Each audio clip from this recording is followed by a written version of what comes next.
My rent was due in 4 days. I had exactly $312 in my bank account, and a pile of medical bills from my grandmother's final hospital stay that could choke a horse. The translation work had dried up this month, which meant I was back to relying on the one thing that kept me sane and occasionally solvent, singing at Cafe Napoli in Boston's North End. I loved that place. Loved the smell of espresso and garlic, the way the brick walls held decades of conversations, the warmth that seeped into your bones the second you walked through the door. Tuesday nights were mine. I'd stand on the tiny stage in the corner, barely elevated, and sing the old songs my grandmother taught me, Neapolitan songs, the kind that made old Italian men cry into their wine and young couples lean closer together. Tonight felt different the moment I stepped onto that worn wooden platform. The usual crowd was there, familiar faces scattered among the small tables, but there was a tension in the air I couldn't name. Maybe it was just my own anxiety talking. The bills, the loneliness, the way my apartment felt emptier every day without Nona's voice filling it.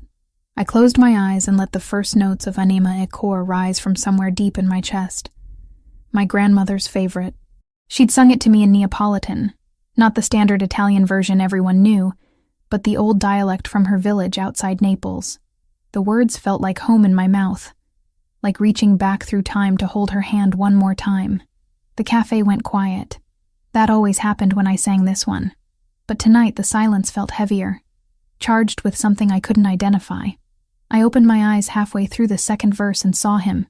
He stood near the entrance, frozen. A man in his early 30s, tall and broad-shouldered, wearing a suit that probably cost more than my entire year's rent. Dark hair, darker eyes, the kind of face that belonged on magazine covers or movie screens.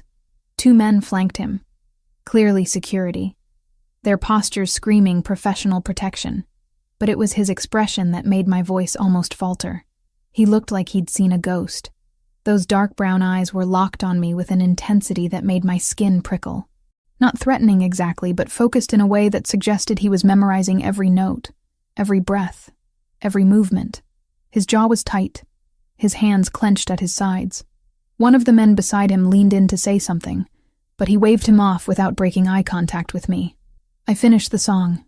The applause was warm, genuine, but I barely heard it. The man was already moving through the cafe toward the stage, people instinctively clearing a path for him. Up close, he was even more striking. Strong jawline, olive skin, eyes that held depths I couldn't begin to measure. He wore power like a second skin, the kind of confidence that came from never being told no. "Where did you learn that song?" His voice was low, rough around the edges, like he'd been silent for too long and the words hurt coming out. I blinked, thrown by the directness. "My grandmother taught me. The version you sang. That specific dialect." He took a step closer, close enough that I could smell cedar and something darker, richer. "Where is she from?" "A village outside Naples, Caserta province." I searched his face for clues to this interrogation. "Why does it matter?" "Because the only person I've ever heard sing it that way was my mother." His voice cracked on the last word. "And she's been dead for 19 years. The air between us felt electric, charged with a grief I recognized because I was drowning in my own. Around us, the cafe had resumed its normal rhythm, conversations flowing, dishes clattering, but we existed in a bubble separate from all of it. "My grandmother passed away 2 years ago," I said quietly. "She was the last of my family." Something shifted in his expression, a softening that made him look younger, more vulnerable. "My mother died when I was 15. Cancer. Fast and brutal." He paused, seeming to gather himself. "My name is Christopher Vitale. Emily Carter." "Emily." He said my name like he was testing how it felt, how it tasted. "I need to ask you something, and I need you to hear me out before you say no." Every instinct I had screamed warning. Men who looked like him, who carried themselves with that kind of authority, who had security details, didn't just happen into small cafes. They brought complications, danger, the kind of trouble I couldn't afford. But those eyes, God, those eyes held the same hollow ache I saw in my own mirror every morning. "I'm listening," I said. "I have documents, letters my mother wrote before she died, family correspondence, some going back decades. They're in Italian, old Italian, some in dialect. He pulled a business card from his jacket pocket and held it out. I need them translated, properly, by someone who understands the nuances, the cultural context. I took the card. Heavy stock, simple design, just a name and a phone number. No company, no title. There are professional translation services. I don't want professional services. The intensity was back in his voice. I want someone who treats the words with respect. Someone who understands what it means to hold on to the last pieces of someone you loved. The card felt heavy in my hand. Everything logical told me to politely decline, to keep my life simple and uncomplicated. But logic didn't pay rent. Logic didn't fill the empty spaces grief carved out. How much are we talking? I asked. Document volume and payment. Several boxes of correspondence and personal papers. I'll pay you $200 an hour, with a minimum of 20 hours guaranteed. I nearly dropped the card. $4,000 minimum. That would cover rent for 2 months and make a significant dent in the medical bills. It was too much money, which meant there was a catch. Why so generous? Because it's worth it to me. His expression didn't change, didn't reveal anything beyond that simple statement. And because I think you're the right person for this. Will you consider it? I should have said no. Should have handed back the card and walked away from whatever complication he represented. Instead, I heard myself say, "When would you need me to start?" "Tomorrow, if possible. My office is in the financial district. I can send a car for you. I'll take the T." The subway was public, traceable, safe. A private car felt like crossing a line I wasn't ready for. The corner of his mouth lifted. Not quite a smile, but close. Fair enough. Is 10 in the morning acceptable? Yes. He produced his phone. Typed something quickly. I just sent you the address. Come to the main entrance. Tell security you're expected. My phone buzzed in my pocket. I didn't check it. Didn't want to break whatever strange spell this conversation existed under. I'll be there, I said. Christopher held my gaze for another long moment, and I felt that connection again. That recognition of shared grief and loneliness. Then he nodded once, turned, and walked out of the cafe with his security detail trailing behind. I stood there on my little stage, holding a business card that weighed more than paper should, and wondered what I'd just agreed to. Cafe Napoli resumed its normal chaos around me, but everything felt different now. Changed. Like a door had opened somewhere in my life, and I couldn't see yet whether it led to salvation or disaster. $4,000 minimum. My grandmother's dialect spoken by a stranger's dead mother. Dark eyes that saw too much and promised nothing.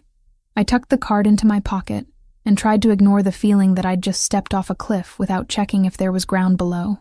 Christopher's office wasn't what I expected. I'd imagined something cold and corporate, all glass and steel, but instead I found myself in a converted brownstone that managed to feel both historic and modern. Wood paneling, leather furniture, bookshelves filled with actual books instead of decorative nonsense.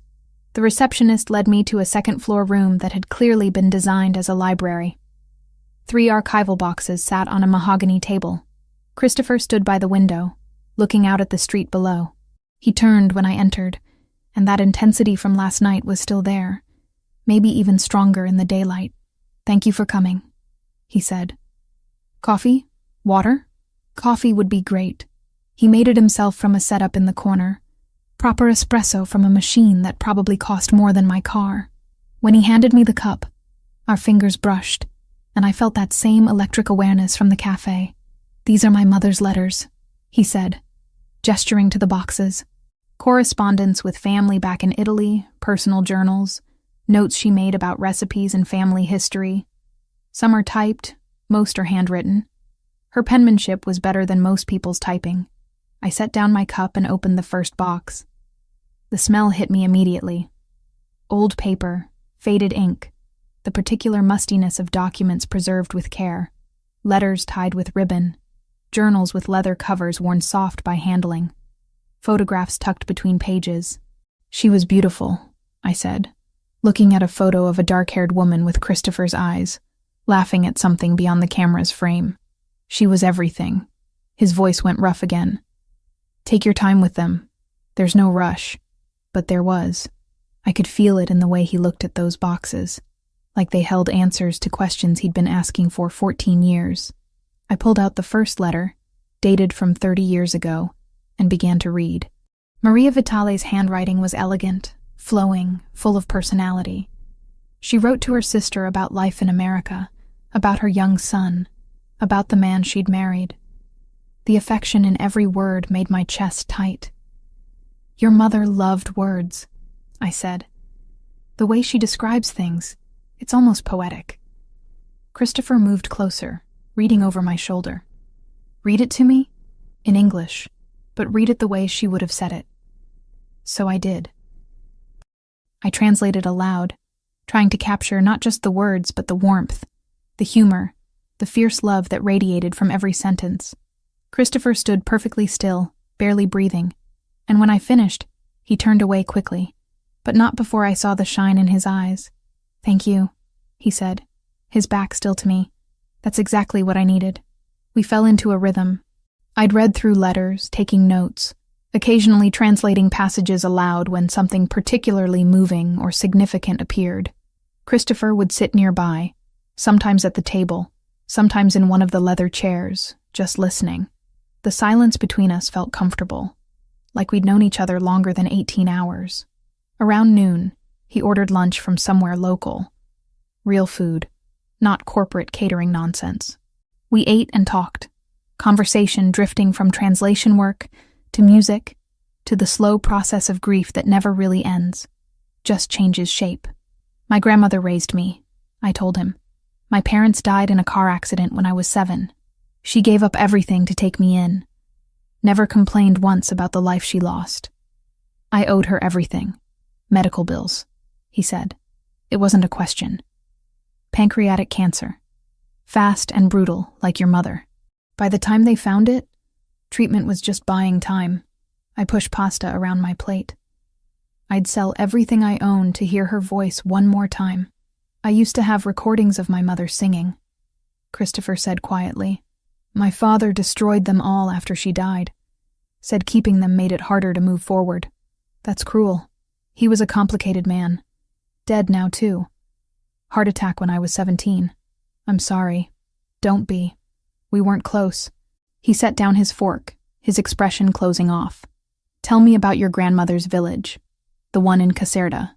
We talked for another hour about southern Italy, about the old ways that were disappearing, about language and culture, and the weight of carrying traditions forward when you're the last one left. Christopher knew more about Italian regional history than I expected, spoke about it with a passion that made me curious about his connection to it all. When I returned to the letters that afternoon, I found the one that changed everything. It was tucked near the bottom of the second box, older than most of the others, the paper more fragile. Maria's handwriting looked younger here, less assured.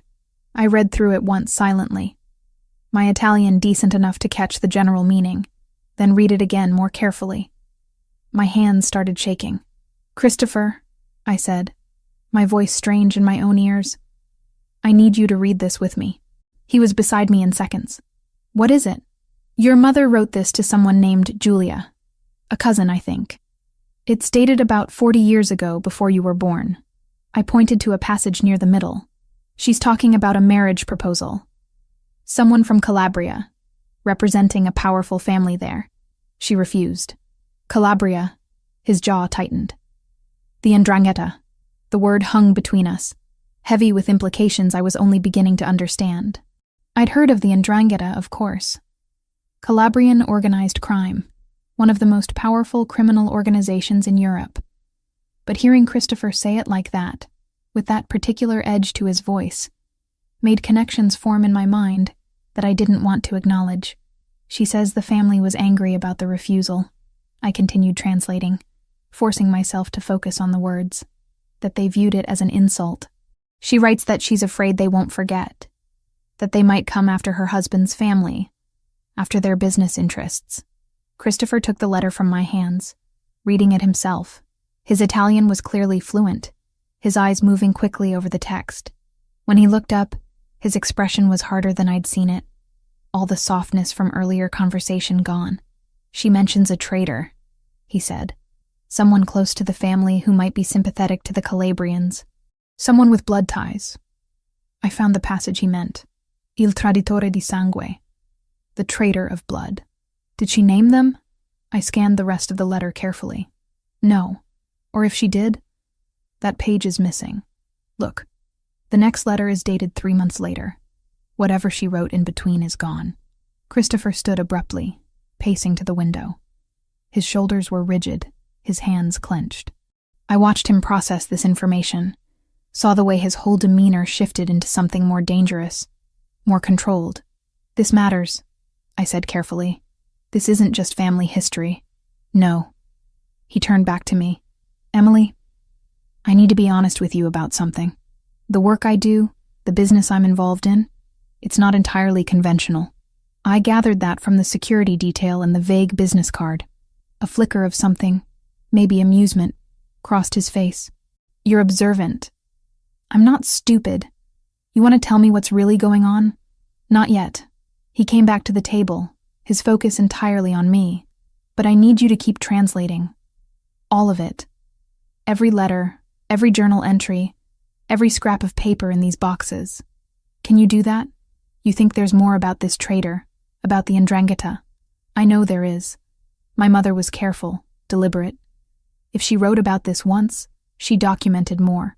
She always said the truth had to be preserved, even when it was dangerous. I should have walked away. Should have recognized the warning signs, the danger implicit in every word he wasn't saying. But I looked at those letters, at Maria's elegant handwriting, at the careful way she'd preserved her truth, and I thought about my grandmother, about the stories she'd made sure I knew, about the importance of remembering. I'll do it, I said, but I want the truth eventually. All of it. You'll have it. Christopher held my gaze. I promise you that. He pulled out his phone, made a call in rapid Italian that I only partially followed. Something about security, about investigations, about being discreet. When he hung up, his expression had shifted again, back to something gentler. I'm having someone watch your apartment, he said. Just a precaution. You think I'm in danger from a 40-year-old letter? I think information is power, and you now have information that certain people would rather stayed buried. He pulled out his wallet, extracted a business card different from the first. This one had more details. This number reaches me directly, day or night. If anything feels wrong, anything at all, you call me immediately. I took the card, this time fully aware I was stepping deeper into whatever complicated world Christopher inhabited. Okay. I mean it, Emily. Don't hesitate. I won't. We spent another 2 hours going through letters, but the easy companionship from earlier had shifted into something more charged, more aware. Every accidental touch felt significant. Every shared glance held weight. When I finally left that evening, taking the subway home with a substantial check in my bag and more questions than answers, I knew my life had changed. The only question was whether I was walking toward something better or something that would consume me entirely. 3 days passed in a blur of translation work and mounting tension. I spent hours in that library room, surrounded by Maria Vitali's words, while Christopher handled business I didn't ask about. We'd developed an unspoken understanding. I'd work through the letters. He'd appear periodically, sometimes sitting with me, sometimes just standing in the doorway watching. The attraction between us was becoming impossible to ignore. He called me Wednesday evening while I was still at the office, his voice tight with controlled energy. Dinner tomorrow night, my house. We need to talk. Not an invitation, a statement. But his tone held something else. A vulnerability that made me say yes without thinking. I'll text you the address, he continued. 7 o'clock. A car will pick you up. Christopher, I can drive myself. Humor me, please. I'd never heard him say please before. Okay. 7. The car that arrived Thursday evening was exactly what I expected. Black, expensive, driven by someone who looked like they knew how to handle more than steering wheels. We drove west out of the city, into neighborhoods where houses sat back from the road behind gates and walls. Money lived here. Old money and new money that pretended to be old.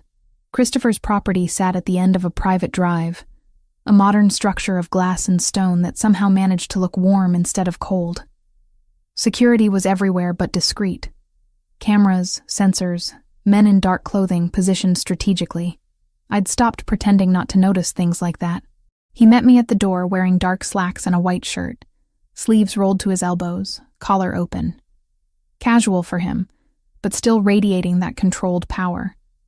His eyes swept over me, taking in the simple green dress I'd chosen, and something heated flickered in his expression.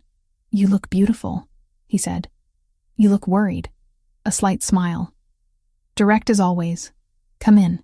The interior matched the exterior. Contemporary but warm, filled with art that looked original and expensive. He led me through rooms designed for living, not showing off, until we reached a terrace overlooking the city lights.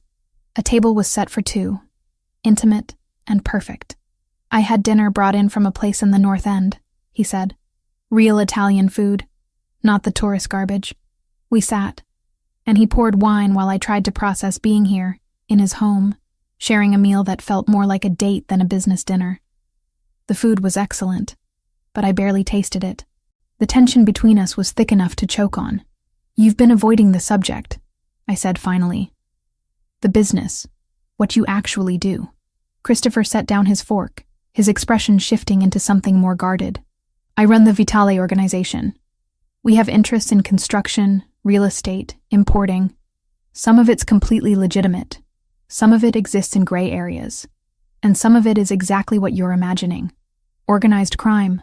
That's the ugly phrase for it. I prefer to think of it as managing territories and interests that traditional law enforcement can't or won't address. That's a hell of a rationalization. Maybe." He leaned back, studying me. "My father built this organization from nothing. When he died, I was 17, and vultures circled immediately. I had two choices. Let everything collapse, or step up. I stepped up. And your mother? What would she think about the choices you made?" His jaw tightened. "She'd probably be disappointed. She always wanted me to go to college, become a lawyer or a doctor, something respectable. But she also understood that the world we lived in didn't operate on college degrees and good intentions. The world you chose to stay in. Yes." No apology in his voice.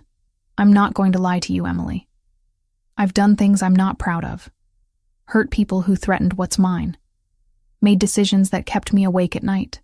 But I've also protected this city's interests, kept peace between factions that would tear each other apart, provided for families who depend on me. I absorbed this, the confirmation of what I'd suspected since finding that letter. The Ndrangheta, they're here in Boston? They're everywhere. And they've been pushing into our territories through an alliance with the Cartel del Golfo out of Mexico. It's a strange partnership. European old guard and Mexican muscle, but it's effective." He poured more wine. "That letter you found, about my mother refusing the marriage proposal, that refusal created a blood insult. In their world, in this world, insults like that don't expire. You think they're coming after you now? I know they are. We've had skirmishes, territory disputes, shipments intercepted. Nothing I couldn't handle before, but the escalation pattern suggests they're building to something bigger." He held my gaze. "That traitor my mother mentioned? I think they got their inside connection eventually. Someone close to me who's been feeding them information." My stomach dropped. "That's why you need the letters translated. You're looking for clues about who it might be." "Yes." My mother was careful, observant. If she suspected someone specific, if she had concerns about anyone in my father's organization, she would have documented it. Those letters are the only record left. My father destroyed everything else. Why would he do that? Because he was paranoid and broken after she died. He convinced himself that her concerns, her warnings, had somehow caused her cancer. Magical thinking born from grief. Christopher's voice went rough. I barely remember those last few years with him. He was physically present but emotionally gone. We sat in silence for a moment, the city lights spreading below us like scattered diamonds. I thought about Maria's elegant handwriting, the care she'd taken to preserve her observations, the love that radiated from every word she'd written about her son. "I'll keep translating," I said. "All of it, until we find what you need. Emily, you need to understand what you're agreeing to. If the Ndrangheta or the cartel discover you're helping me, discover you have information they want, they won't hesitate to come after you. You said you'd protect me. I will, with everything I have. But protection isn't the same as safety. I stood, walked to the terrace railing. Boston sprawled before me, beautiful and indifferent to the complications of my life. Behind me, I heard Christopher move, felt him approach until he was standing close enough that I could feel his body heat. Why me? I asked without turning. There are professional translators, people with security clearances and experience with sensitive material. Why offer this to someone you met in a cafe? Because you understood the song. Because when you translated my mother's letters, you treated them like they mattered. Because when you look at me, you see a person, not a threat or an opportunity. His hand touched my shoulder. Gentle. And because from the moment I heard you sing, something in me recognized something in you. I turned to face him. We were inches apart, close enough that I could see the gold flecks in his dark eyes, the small scar above his left eyebrow, the way his pulse beat at his throat. This is a terrible idea, I whispered. Probably the worst I've ever had. I should walk away. Go back to my small, safe, boring life. You should. His hand came up to cup my face, thumb brushing my cheekbone. But you won't. You sound certain. I am. Because you're as drawn to this as I am. Whatever this is. He was right, and we both knew it. The attraction had been there from the first moment, immediate and undeniable. But it was more than physical. It was recognition, connection, the meeting of two people who understood loss and loneliness and the desperate need to matter to someone. When he kissed me, it felt inevitable. His lips were firm, demanding, but there was tenderness underneath the hunger. I responded without thinking, hands fisting in his shirt, pulling him closer. The kiss deepened, became something urgent and consuming. We barely made it inside. Clothes shed between kisses, hands exploring, learning. His bedroom was as carefully designed as the rest of the house. But I barely noticed. All I could focus on was him. The way he touched me like I was precious and necessary. The way he whispered my name like a prayer. Afterward, we lay tangled together. His arm around me, my head on his chest. I could hear his heartbeat, strong and steady. Feel the rise and fall of his breathing.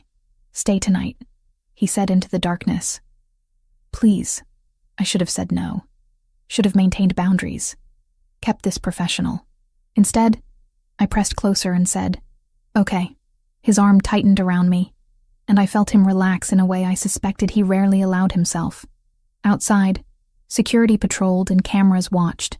Inside, for this moment, we were just two people who'd found something unexpected and necessary in each other. Tomorrow would bring complications, questions about what this meant, what I was becoming by choosing to stay in his world. But tonight, held in the arms of a man who saw me completely and wanted me anyway, I let myself just be. The next 3 weeks became a careful dance between my old life and the new one I was building with Christopher. I still sang at Cafe Napoli on Tuesday nights, still paid my bills from my own account, still maintained the illusion of independence. But I spent most days at his office, surrounded by Maria's letters, searching for patterns in words written decades ago. Christopher gave me space to work but checked in regularly. Sometimes he'd bring coffee. Sometimes he'd sit and listen while I translated passages aloud. Sometimes he'd just stand in the doorway watching me with an intensity that made my skin warm. Whatever was building between us felt inevitable and terrifying in equal measure. I worked systematically, organizing the letters chronologically, cross-referencing names and events, building a timeline of Maria's concerns. She'd been worried about someone specific. That much was clear. References appeared in multiple letters, always carefully coded, never explicit enough to be obvious. On a Thursday afternoon, 3 weeks after our first dinner, I found it. The letter was tucked inside a journal from the year before Maria died. The pages yellowed and fragile. Her handwriting here was shakier, the effects of illness visible in every line, but the content was crystal clear. My dearest Julia, I translated quietly, reading through the first time. I write this knowing I may not have much time left. The doctors speak in gentle euphemisms, but I understand what they're saying. My concern now is for Christopher, for what he'll face after I'm gone. I continued reading, my hands beginning to shake as the implications became clear. Roberto trusts Sergio Moratoni like a brother, but I have never shared that confidence. There's something in his eyes when he looks at our family, at what we've built. Not admiration, resentment. I've tried to tell Roberto about my concerns, about the way Sergio asks questions that seem innocent, but probe too deeply into our defensive arrangements, our financial structures. But Roberto says I'm seeing shadows where there are none. I stopped, read the passage again to make sure I understood correctly. Sergio Moratoni, Franco's father, the man who'd been Roberto Vitale's right hand for decades. I discovered something last month that confirmed my fears. The letter continued. Sergio's mother was from Calabria, from a village with known connections to the 'Ndrangheta. He's hidden this connection, claimed his mother was from Sicily instead. I don't know if he's actively working with them, or simply maintaining ties as insurance, but either way, he's dangerous. If something happens to Roberto, if Christopher inherits the organization while still young, Sergio will be positioned to manipulate him, to slowly hand over everything to our enemies. The letter went on, detailing specific concerns, dates when Sergio had acted suspiciously, conversations Maria had overheard. It was meticulous, damning, and absolutely terrifying, because if she'd been right about the father, what did that mean about the son? I pulled out my phone with shaking hands and texted Christopher. Need you in the library, now, found something important. He appeared within 2 minutes, clearly reading the urgency in my message. What is it? I handed him the letter, watched his face as he read through it. His expression didn't change, but I saw the way his jaw tightened, the way his knuckles went white gripping the paper. Sergio Moratoni, he said finally, his voice flat and cold. Franco's father. He died 8 years ago. Heart attack. Or what was made to look like one. My father always said it was natural. Sudden but not unexpected given Sergio's health. Christopher set down the letter carefully. Franco took over his position. My father trusted him completely. And when I stepped up after Dad died, Franco was one of the first to pledge loyalty. And you believed him because his father had been loyal to yours. Because he grew up with me. We trained together. Learned the business together. He's the closest thing I have to a brother. Christopher's voice cracked slightly on the last word. Are you telling me he's been working with the 'Ndrangheta this entire time? I'm telling you what your mother believed about his father. Whether that extended to Franco, whether he's continued any relationship with Calabrian interests, that's something we need to find out. Christopher pulled out his phone, made a call. His Italian was too rapid for me to follow completely, but I caught enough. Surveillance, background checks, financial audits, discreet inquiries. He was thorough, methodical, and absolutely ruthless. When he hung up, he looked at me with an expression that made my heart ache. Betrayal and anger and grief, all mixed together. I need you to keep going through the letters, he said. If my mother documented this much about Sergio, she might have written more about Franco. He would have been in his 20s then, already involved in the organization. Christopher, if Franco finds out you're investigating him, he won't. Not until I have proof. He came closer, cupped my face in his hands. Thank you. For finding this. For treating it with the seriousness it deserves. I'm worried about you. Don't be. I've been handling threats since I was 17, but his eyes told a different story. This wasn't just any threat. This was personal. I spent the next week going through every remaining letter with even more care, looking for any mention of Franco Moratoni. I found 3 references, all in letters from Maria's last months. Observations about the young man's behavior, questions about his loyalty, concerns that he seemed more interested in power structures than in actual family loyalty. He watches Christopher with calculation, Maria wrote in one letter. Not the way a friend watches a friend, but the way a predator watches prey. I pray I'm wrong. I pray the sickness has made me paranoid and suspicious. But I can't shake the feeling that Franco Moratoni will one day be the greatest threat my son faces. I showed Christopher each letter as I found them. Watched him process his mother's warnings, the implications of having been so close to someone who might have been plotting against him for years. The investigation he'd ordered came back on a Friday morning. I was in the library when he arrived, his expression grim. "They found it," he said, without preamble. "Franco's been communicating with 'Ndrangheta contacts through encrypted channels. Financial records show money moving through shell companies with Calabrian connections, and surveillance caught him meeting with a known Cartel del Golfo lieutenant last week." I stood, went to him. "I'm sorry. So am I." He pulled me close, held tight. "My mother knew. She tried to warn my father, and he didn't listen. If he had, maybe none of this would have happened. You can't change the past, but I can control what happens next." He pulled back enough to look at me. "I'm going to confront him. Today, I need you to stay here, in this house, until it's done. Christopher, that's dangerous. If he knows you're onto him, he doesn't. Not yet. But I'm not going to let this continue. Not after everything we've found." His hand came up to my face, thumb brushing my cheekbone. "I need to know you're safe. Please, do this for me." I wanted to argue, to insist I be there, but I saw the fear under his determination. Not fear for himself, fear for me. "Okay," I said. "I'll stay, but you call me the second it's over." "I will, I promise." He kissed me then, deep and desperate, like he was memorizing the taste of me. When he pulled away, his eyes held something fierce and protective. "Whatever happens," he said, "whatever you learn about what I have to do today, remember that I'm doing it to protect what's mine. To protect you." "I know." He left, taking several men with him. I stood at the window watching the cars disappear down the drive, my stomach churning with anxiety. The house felt too quiet, too empty, despite the security personnel I knew were positioned everywhere. I went back to the library, to Maria's letters, seeking comfort in her words. Found one final letter I hadn't translated yet, dated just days before she died. "If you're reading this," it began, "then I'm gone.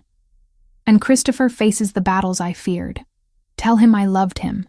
Tell him to trust his instincts, to believe in his own judgment even when everyone around him says otherwise. Tell him that strength isn't about never showing weakness, but about choosing the right moment to be vulnerable with the right person. And tell him that love, real love, is worth any risk." I read it 3 times, tears streaming down my face, and prayed Christopher would come home safe so I could give him his mother's final message. Christopher returned 3 hours later. I heard the cars before I saw them, ran to the entrance hall just as he walked through the door. He looked exhausted, older somehow, but unharmed. Relief flooded through me so intensely I almost collapsed. "It's done," he said, his voice rough. "Franco's in custody. Secure location. He won't be talking to anyone." What did he say? Everything. Once he realized we had proof, he stopped pretending. Christopher moved past me toward his office, and I followed. He admitted the 'Ndrangheta recruited him years ago, right after his father died. Said his father had maintained the connection as insurance. Taught Franco to do the same. When my father died and I took over at 17, Franco saw an opportunity to take everything, to deliver it to the Calabrians in exchange for his own territory. A kingdom carved from my organization's corpse. He poured himself 3 fingers of whiskey, downed it in one swallow. He said my mother would have been ashamed of me for being weak enough to trust him. The cruelty of that statement hit me physically. He's wrong. Your mother would be proud of the man you've become. Would she? Christopher turned to face me, and I saw the doubt in his eyes. I run an organization built on violence and intimidation. I've ordered people hurt, killed, destroyed. What's there to be proud of? You protect people. You maintain order in a world that would tear itself apart without someone strong enough to hold the line. I moved closer, and you showed mercy when you could have chosen revenge. Mercy. He laughed bitterly. Franco's going into permanent exile. Every resource he has, every connection, every dollar, it's all gone. He'll live the rest of his life knowing he lost everything. That's not mercy, Emily. That's torture. It's not execution. That matters, does it? Because right now I feel like putting a bullet in him would be kinder than what I'm doing. I understood then what was really eating at him. Not the betrayal itself, but the choice he'd made in response to it. The choice he'd made because of me. You spared him because you thought it's what I wanted, I said quietly. I spared him because you made me believe I could be different than my father, different than the men who came before me. He set down the glass. But maybe that's weakness. Maybe that's exactly what gets people killed in this world. Or maybe it's evolution. Maybe it's choosing to be better when you have the power to be worse. You don't understand what you're asking of me. The world I operate in doesn't reward mercy. It sees it as vulnerability, as an opening to exploit. Then change the world. You're powerful enough to do it. Am I? His laugh was harsh. Emily, the only reason the Ndrangheta and the cartel haven't already overrun my territory is because they know I'm willing to do whatever it takes.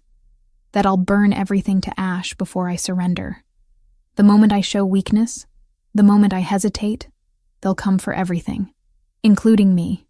The words hung between us, heavy with implication. Christopher's expression shifted, the anger draining away to reveal something more vulnerable underneath. Yes, he said finally, including you.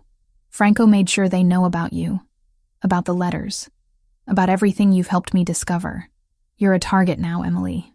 A way to hurt me. The reality of that settled over me like ice water. I'd known intellectually that I was in danger, but hearing it stated so baldly made it real in a way I couldn't ignore. So what do? I asked. Hide here forever? Give up my life, my apartment, everything I built? I have a safe house in Montreal. Clean identity, enough money to start over, security that would keep you protected. You could be on a plane tonight, out of reach before anyone knew you were gone. Is that what you want? What I want doesn't matter. Your safety does. That's not an answer, Christopher. He moved toward me, stopping just close enough that I could feel the tension radiating from him. What I want is to keep you here, in my house, in my bed, in my life. What I want is to wake up with you every morning and fall asleep with you every night. What I want is to build something with you that isn't based on danger and necessity. His voice dropped. But wanting something doesn't make it safe or smart. So you're asking me to choose. Leave and be safe, or stay and be with you. I'm giving you the option I should have given you weeks ago. A real choice, without pressure or manipulation. If you want to go, I'll make sure you're protected, provided for, safe, and I'll let you go completely. No strings, no obligations. I studied his face, seeing the pain this offer cost him. He meant it. He'd let me walk away, disappear, build a new life somewhere far from his complicated world. All I had to do was say yes. Can I ask you something first? I said. Anything. Do you love me? The question clearly caught him off guard. His carefully controlled expression cracked, showing raw emotion underneath. Yes, he said roughly. From the moment you sang that song, maybe before I even consciously knew it. Yes, I love you. Then here's my answer. I closed the distance between us. Took his face in my hands. I'm staying, not because I don't have other options, not because I'm trapped or afraid. I'm staying because I love you too. And I choose this. I choose you, Christopher. Whatever that means. Whatever it costs. Emily, you need to understand what you're agreeing to. This isn't a fairy tale. There's no guarantee of a happy ending. I don't need guarantees. I need honesty. I need you to include me in decisions that affect my life. I need you to stop trying to protect me from the truth of your world and trust me enough to be a real partner in it. A partner. Yes, not a possession to be guarded. Not a weakness to be hidden away. A partner who understands what you do, who you are, and chooses to stand beside you anyway. Christopher searched my face, looking for doubt or fear or hesitation. I let him see everything. The love, the determination, the absolute certainty of my choice. If you stay, he said carefully, everything changes. You can't go back to your apartment, not safely. You'll need security everywhere you go. People will know you're connected to me, which makes you a target and an asset depending on who's looking. Your life will never be normal again. My life stopped being normal the night I sang in a cafe and a beautiful, complicated man recognized a song his mother taught him. I pulled him closer. I'm not looking for normal, Christopher. I'm looking for real. And this, what we have, this is more real than anything I've ever felt. He kissed me then. desperate and grateful and full of promises neither of us could be sure we'd keep. When we broke apart, I saw something new in his eyes. Not just love or desire, but respect, trust, partners, he said, like he was testing how the word felt. Partners. Then there's something you should know about Franco's punishment. He pulled back slightly, his expression becoming more serious. I chose exile instead of execution because you're right. I can choose to be different. But I also chose it because I wanted you to see that your influence matters, that you can help me build something better than what came before. That was selfish of me. Why selfish? Because I'm using you as an excuse to be the man I want to be instead of the man I'm expected to be. That's not fair to you. What if I want to be that excuse? What if I want to help you become someone your mother would be proud of? He smiled, small and genuine. Then I guess we're partners in revolution as well as everything else. She left you a letter, I said suddenly, remembering. Your mother. One last message. I found it this afternoon while you were gone. Christopher's expression shifted, vulnerability flooding his features. What did it say? That she loved you. That she wanted you to trust your instincts and believe in your own judgment. That strength isn't about never showing weakness, but about choosing the right moment to be vulnerable with the right person. I touched his face gently, and that love is worth any risk. His eyes shone with unshed tears. She always knew exactly what to say.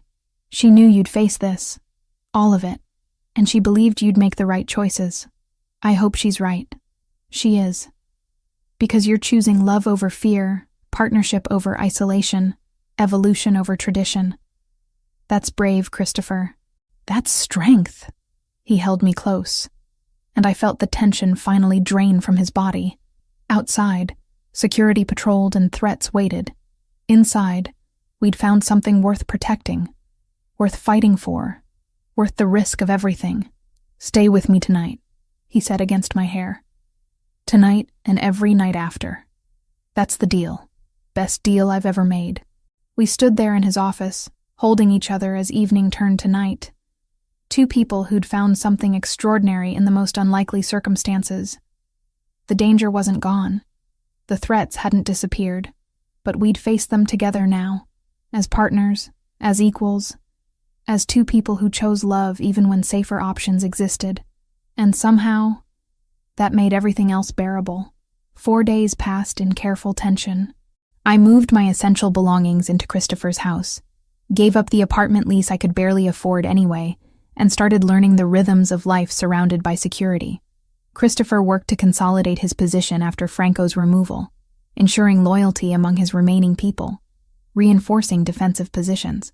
We were careful, cautious, waiting for the inevitable response from the Ndrangheta and their cartel partners.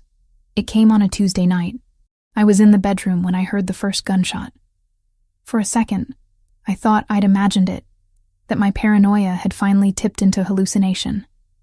Then the alarm system started screaming, and Christopher was suddenly in the doorway, his face hard with controlled fury. Panic room, now! He grabbed my arm, pulling me toward the hallway. What's happening? They're hitting the house. Coordinated assault, at least 20 men. He pressed his palm against a hidden panel, and a section of wall slid open, revealing a narrow staircase descending into darkness. Down, all the way to the bottom. Door locks automatically from inside. More gunfire erupted, closer now. I heard shouting in Spanish and Italian, the distinctive crack of automatic weapons. Christopher's men were responding, but the assault was overwhelming. Come with me, I said, grabbing his shirt. I need to coordinate the defense. Emily, please. I can't do what I need to do if I'm worrying about you. He was right, and I hated it. I kissed him hard, fast, then started down the stairs. Behind me, the door slid shut with a pneumatic hiss, sealing me in darkness until motion sensor lights flickered on. The panic room was exactly what I expected. Reinforced walls, supplies for days, communication equipment, medical gear. A bunker designed to withstand anything short of a direct missile strike. I found the control panel, activated the security camera feeds, and watched the battle unfold above me. Christopher's property was under full assault. Men in dark tactical gear poured through breaches in the perimeter, met by Christopher's security forces. Muzzle flashes lit the darkness like lightning. Bodies fell on both sides. It was brutal, efficient, and terrifying. I found Christopher on one of the interior cameras, coordinating from his office, phone pressed to his ear while gunfire rattled outside. He looked calm, focused, completely in control. Then I saw him flinch, his free hand going to his left shoulder. Blood spread across his white shirt.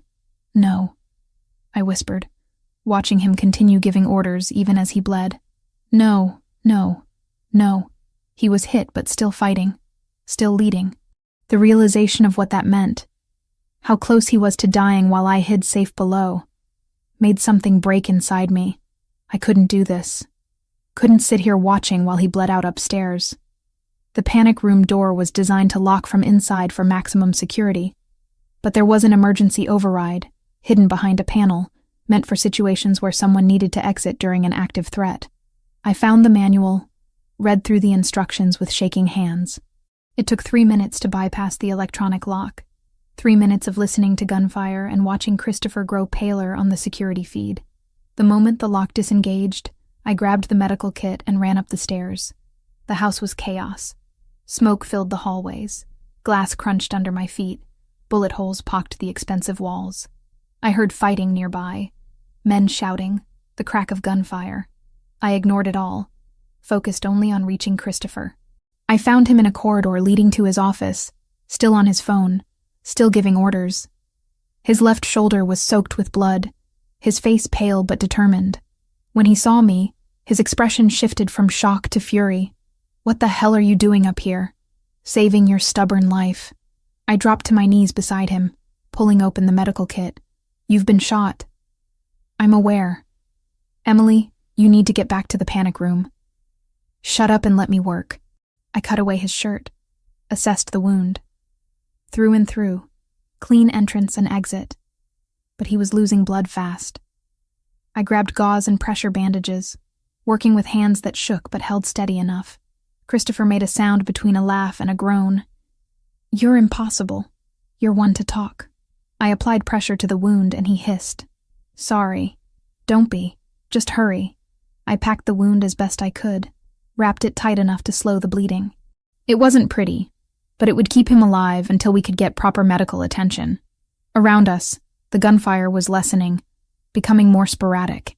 Either Christopher's men were winning, or we were about to be overrun. "Tell me you're okay," I said, meeting his eyes.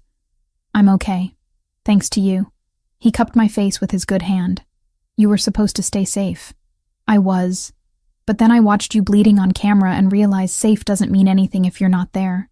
I helped him stand, taking some of his weight. "Can you walk?" "Yes, my office. We need to coordinate the cleanup." We made it the 20 feet to his office, Christopher leaning on me more than he wanted to admit. Inside, 3 of his men were positioned at the windows, weapons ready. One of them, a man named Luca, who I'd met a few days ago, rushed over to help. "Boss, you're hit." "I'm aware. Status?" "We've repelled the main assault. 12 hostiles down, 6 captured, the rest retreated. We lost 4 men, 3 more wounded." Luca's voice was professional, but I heard the anger underneath.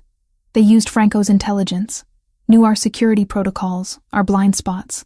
Franco's last betrayal. Christopher sat heavily in his chair. "Make sure our wounded get medical attention first. The hostiles we captured, I want them secured and alive. We need information." "Already done, boss." "Good." Christopher's eyes closed briefly. "Damage assessment?" "Significant. Perimeter sensors destroyed, 3 vehicles disabled, structural damage to the east wing. But the house is secure, and we've reinforced all entry points." I stood beside Christopher, my hand on his good shoulder, feeling his tension and pain radiate through both of us. He was running on adrenaline and will, but that wouldn't last forever. "You need a doctor," I said quietly. "Later. First we secure everything." "Christopher." "Emily." He looked up at me, his eyes fierce. "I need you to trust me on this. If I show weakness now, if I let them see me as vulnerable, it undermines everything. 10 more minutes, Please. I understood what he was asking. In his world, leadership meant strength, even when you were falling apart. Showing vulnerability at the wrong moment could be fatal. 10 minutes, I agreed. Then you're getting proper medical attention even if I have to hold you down myself. The corner of his mouth lifted despite everything. Deal. Those 10 minutes were the longest of my life. Christopher gave orders, coordinated security improvements, spoke to his men with a strength that defied his injuries. I stayed beside him, silent support, ready to catch him if he fell. When his personal doctor finally arrived, an older man named Caruso who clearly had experience with these situations, Christopher let himself show the pain. Dr. Caruso examined the wound, gave Christopher something for the pain, and began proper treatment. You're lucky, Caruso said, working efficiently. Another inch to the right and this would have hit your subclavian artery. You'd have bled out in minutes. Good to know my luck is holding.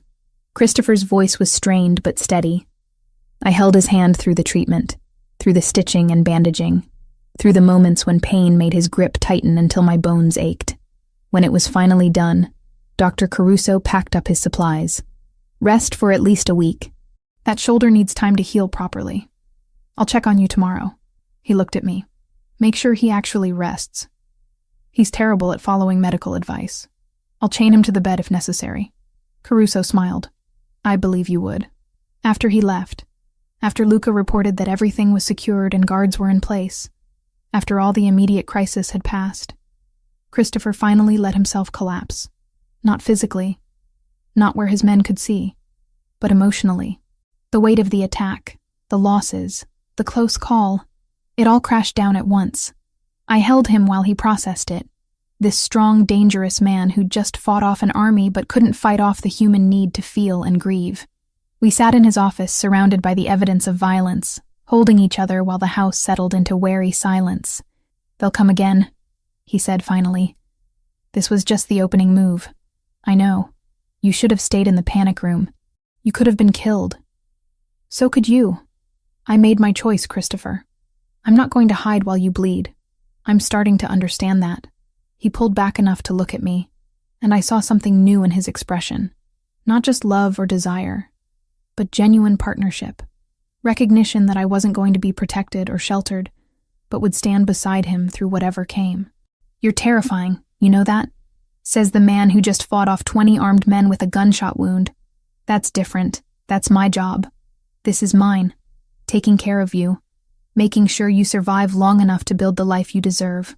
He kissed me softly, carefully, his good arm pulling me close. Our life. The one we're building together.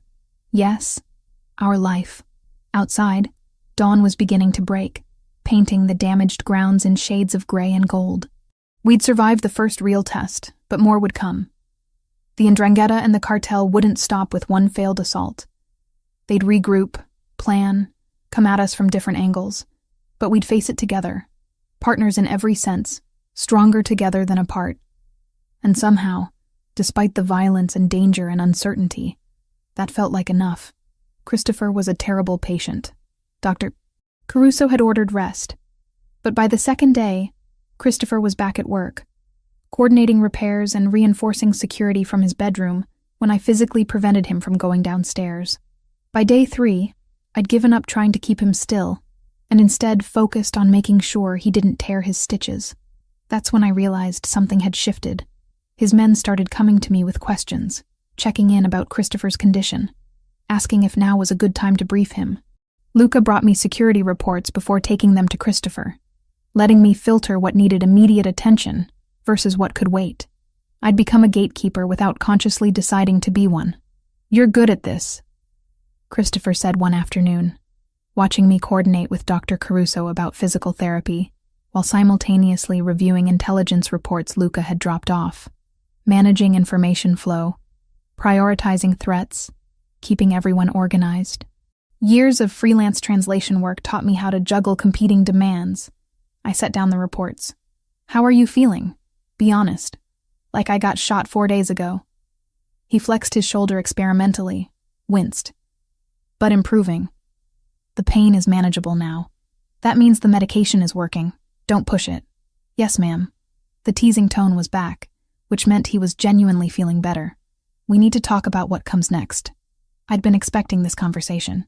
The attack had failed, but it wasn't over. The Ndrangheta and cartel had committed significant resources and lost. They'd either escalate or negotiate, and neither option was simple. The prisoners we took, I said. What have they told you? Not much at first, but one of them broke yesterday. Low-level cartel soldier, scared out of his mind once he realized he was going to survive. Christopher pulled up a tablet, showed me notes. He confirmed the Ndrangheta and Cartel del Golfo are working together, but the relationship is strained. The Calabrians want Boston territory for themselves. The Mexicans want access to East Coast distribution networks. It's an alliance of convenience, which means it's vulnerable. Potentially. But it also means they're desperate enough to work with people they don't particularly like, which makes them unpredictable. He scrolled through more notes. The soldier said there's talk of a negotiation, a sit-down to discuss terms.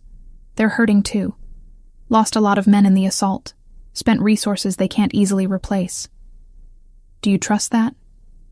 Not even slightly. But I'm willing to hear what they have to say. He set down the tablet. That's where you come in. Me? The meet will likely involve Italian and Spanish speakers. I'll have people there, obviously. But having you as a translator gives us an advantage. You'll pick up on nuances, cultural subtext, things that might get missed otherwise. The idea of sitting at a table with people who just tried to kill us should have terrified me. Instead, I felt a surge of purpose. This was what partnership meant. Not hiding behind Christopher's protection, but using my skills to help him navigate dangerous waters. When? I asked. Tomorrow night. Neutral territory. A restaurant in the theater district that's owned by someone with connections to all sides. Heavy security presence. Strict weapons protocol. He studied my face. You don't have to do this. I can bring in a professional translator. No. I want to do this. I need to do this. I met his eyes. They tried to kill us, Christopher. I need to see them, understand them, know what we're up against. He nodded slowly. Then we do it together. The next evening, I dressed carefully. Professional but not submissive. Elegant but not flashy. Christopher wore a dark suit that concealed the bandaging on his shoulder. Moved with only the slightest stiffness to suggest injury. We looked like exactly what we were. People who'd survived an assassination attempt and came back stronger. The restaurant was beautiful in a way that felt deliberately neutral. Italian design, Mexican art, ambiance that could accommodate either culture without favoring one. We were led to a private room in the back where security had already been established. Christopher's men flanked the doors, matching numbers from the other sides. 2 men waited at the table. The first was older, maybe 60, with the weathered face and calculating eyes of someone who'd survived decades in a brutal business. He wore an expensive suit and an expression that gave nothing away. The second was younger, early 40s, built like he spent serious time in a gym, with tattoos visible at his collar and wrists. Christopher Vitale, the older man said in Italian, his accent pure Calabrian. Thank you for agreeing to meet. Giovanni Fontanelli, Christopher replied in the same language. Your reputation precedes you, as does yours. Fontanelli gestured to the younger man. This is Luis Ricchetti, representing the interests of our Mexican partners. Ms. Carter, Ricchetti said, his English accented but fluent. We understand you're Christopher's translator. Also his companion. Interesting combination. I'm capable of being both, I said evenly. Clearly. You survived our assault. Impressive. Your assault failed, Christopher said, switching to English for Ricchetti's benefit. Let's be clear about that before we discuss anything else. You came at us with overwhelming force and were repelled. You lost 12 men. We lost 4. The math isn't in your favor. Fontanelli smiled thinly. Which is why we're here discussing peace, rather than preparing for another assault. We underestimated your defensive capabilities, Christopher. That won't happen again. Is that a threat or an admission? Both. Fontanelli leaned back in his chair. Here's the situation. We want access to Boston's port operations and distribution networks. You want to maintain control of your territory. These goals are mutually exclusive unless we find accommodation. Accommodation implies compromise. What are you offering? Richetti pulled out a tablet, brought up a map of Boston and surrounding areas. We propose a division. North End remains yours, completely. Financial district, yours. West Side territories, shared operations with profit splits. South Boston and dock access. Joint management with oversight committees. I translated the Italian portions for Christopher, as Fontanelli added details, watching both men carefully. Fontanelli was confident, controlled, playing this like a business negotiation. Richetti was harder to read, more aggressive in his body language, but deferring to the older man on strategy. You're asking for a third of my territory and half my port operations, Christopher said. In exchange for what? Not killing me? That's not a deal, that's extortion. In exchange for peace, Fontanelli corrected. And for information about other interested parties. You're not the only one dealing with expansion pressures, Christopher. The Yakuza Yamaguchi-gumi have been making inquiries about East Coast operations. The triads have similar interests. Right now, we're competing with you, but we could be allied against them. That got Christopher's attention. I saw the calculation in his eyes, weighing the threat of known enemies versus unknown ones. Keep talking. They negotiated for 2 hours. Territories, profit percentages, operational protocols, security arrangements. I translated constantly, switching between Italian, Spanish, and English as needed, picking up on subtext and cultural nuances that affected meaning. Fontanelli was a skilled negotiator, never giving ground easily but willing to compromise on details. Richetti was more impatient, more interested in concrete gains than long-term stability. By the end, they'd outlined a framework. Not a complete agreement, but enough to establish temporary peace while details got worked out. Christopher would maintain primary control of Boston, but with carved-out areas where the 'Ndrangheta and cartel could operate. Profit sharing on certain operations, joint security on others, clear boundaries that everyone agreed to respect. There's one more condition, Christopher said as they prepared to finalize the framework. Franco Moratoni remains in exile. He doesn't come back, doesn't get reinstated, doesn't receive any consideration from any party. He's done. Fontanelli and Richetti exchanged glances. Franco was useful, Fontanelli said carefully. Franco was a traitor who played all sides. If you think you can trust him more than I could, you're welcome to try. But not in my city. Not where he can hurt my people again. Agreed, Fontanelli said after a moment. Franco stays gone. They shook hands, all three of them, sealing an agreement built on mutual exhaustion and pragmatic self-interest. Not friendship, not even trust, but recognition that continued war benefited no one. As we left the restaurant, Christopher's arm around my waist, I felt the tension of the past weeks finally begin to ease. We'd survived assassination, betrayal, and war. Now we had peace, fragile and complicated, but real. You were remarkable in there, Christopher said once we were in the car. The way you caught those linguistic nuances, the cultural references Fontanelli used, the subtext in Richetti's phrasing. You gave me information they didn't even know they were revealing. That's what good translation is. Not just words, but meaning and context. You're more than a translator, Emily. You're a strategist, an analyst, a negotiator in your own right. He pulled me closer. My father never had anyone like you. He negotiated from strength and intimidation, never understanding that real power comes from information and intelligence. Your mother would have understood. She would have loved you. His voice went soft. Thank you. For everything. For staying. For fighting beside me. For being exactly what I needed even when I didn't know I needed it. I kissed him gently, mindful of his healing shoulder. Partners, remember? That's what we agreed to. Partners, he repeated, and smiled. Best decision I ever made. We drove home through Boston's glittering nightscape.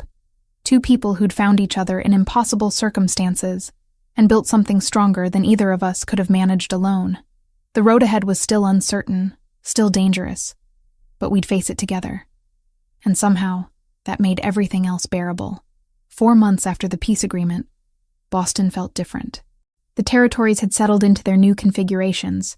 Profit-sharing arrangements were functioning smoothly, and violence had decreased significantly across all controlled areas. Christopher's prediction had been right. Once everyone stopped fighting over the same resources, there was enough prosperity to go around.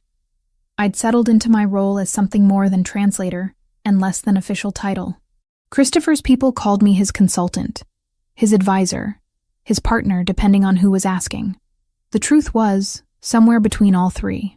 I translated for important meetings, yes, but I also analyzed intelligence reports, consulted on business decisions, and helped Christopher navigate the increasingly complex legitimate operations he was developing, because that was the other change. Christopher had started the slow, careful process of transitioning away from purely criminal enterprises into legitimate businesses. Real estate development, technology investments, import businesses that actually imported legal goods. It would take years, maybe decades, to fully separate from the underground operations that had built his empire. But the direction was clear, and the organization was adapting. We'd moved into a new house together, one without bullet holes in the walls, on a quiet street in Brookline where security could be maintained without being obvious. Christopher had insisted I decorate however I wanted, and I'd filled it with warmth and light, with books and art and all the things that made a house feel like a home instead of a fortress. On a Saturday afternoon in early spring, Christopher found me in what I'd claimed as my office, surrounded by documents for a legitimate shipping company we were in the process of acquiring. "I need to show you something," he said. "Get your coat." Mysterious. Should I be worried? No. Just trust me.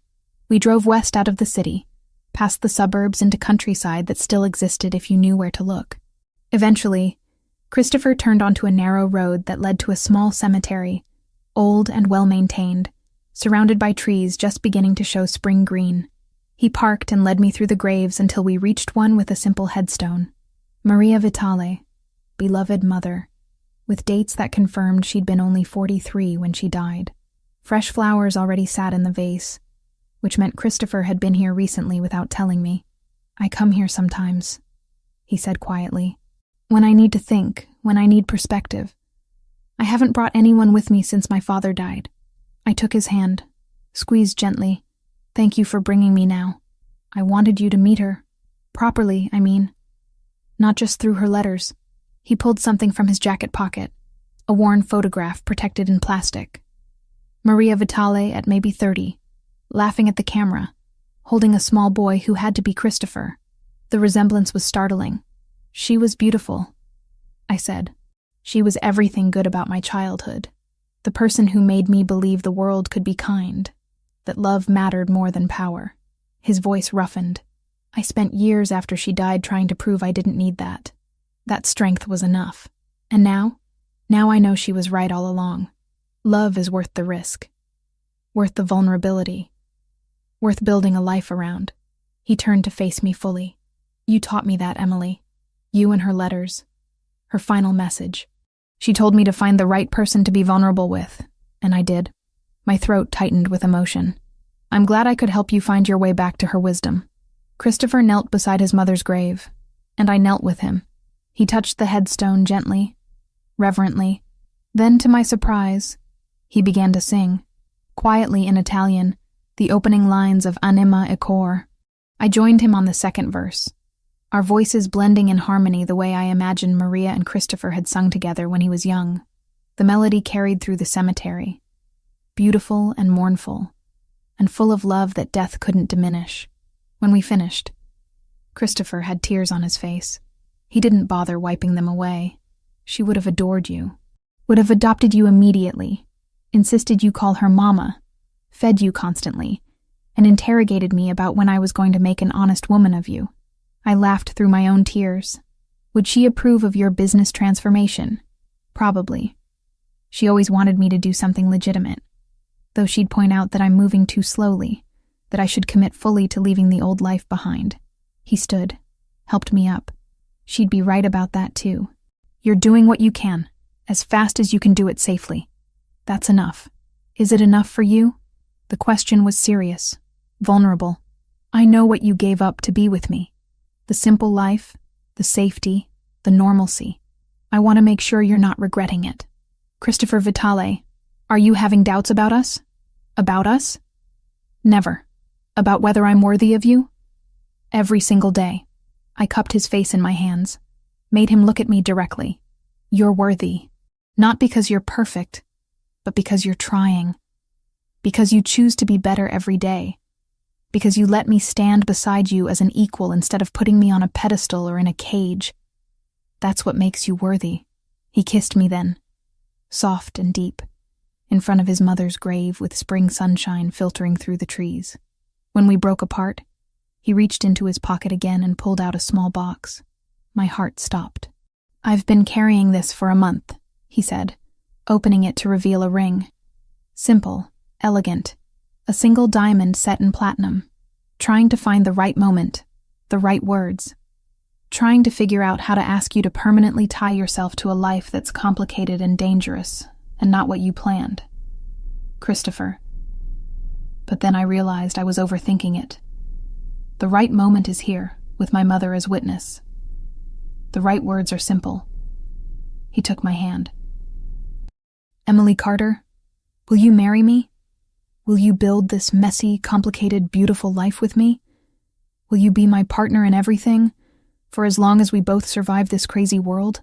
I should have hesitated. Should have thought about the implications, the dangers, the reality of marrying into organized crime, even as it transformed into something more legitimate. But I'd made my choice months ago, the night I decided to stay. Everything since then had just been confirmation.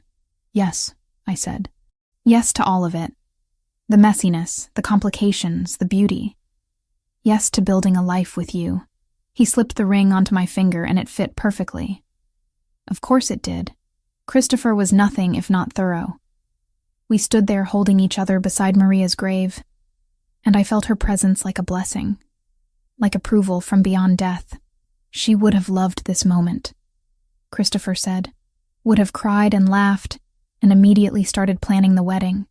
Then we'll have to plan it in a way that would make her proud. Deal. We visited for another hour, Christopher telling me stories about his mother, about his childhood, about the woman whose letters had brought us together. I told him about my grandmother, about the parallels in their lives, about how two strong Italian women had shaped us into people who could find each other. When we finally left, driving back toward the city as afternoon turned to evening, I felt complete in a way I'd never experienced.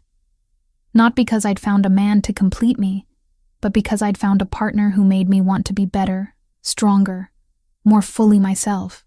That night, I sang at Cafe Napoli for the first time in months. Christopher sat in the audience, no longer hidden, no longer separate.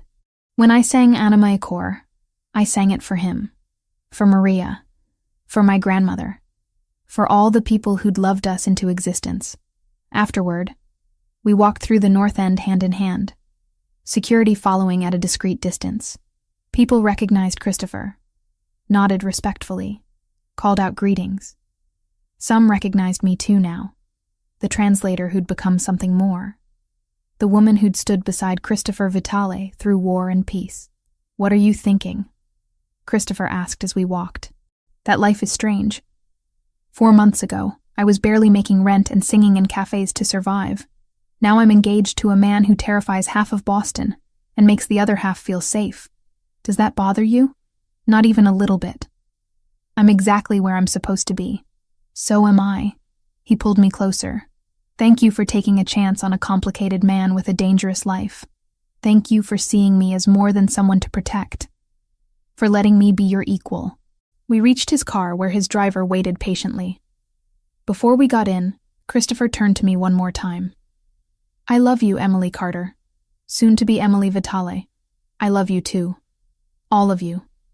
The dangerous parts and the vulnerable parts and everything in between. We drove home through streets that belong to us now, not through violence or intimidation, but through careful negotiation and hard-won peace. The life we were building wouldn't be conventional. It would be complicated, occasionally dangerous, always interesting, but it would be ours, built on choice and love and partnership that made both of us stronger. And as I looked at the ring on my finger, at the man beside me, at the city lights spreading across the darkness, I knew I'd made the right choice. Not the safe choice, not the expected choice, but the right one, the one that led to home.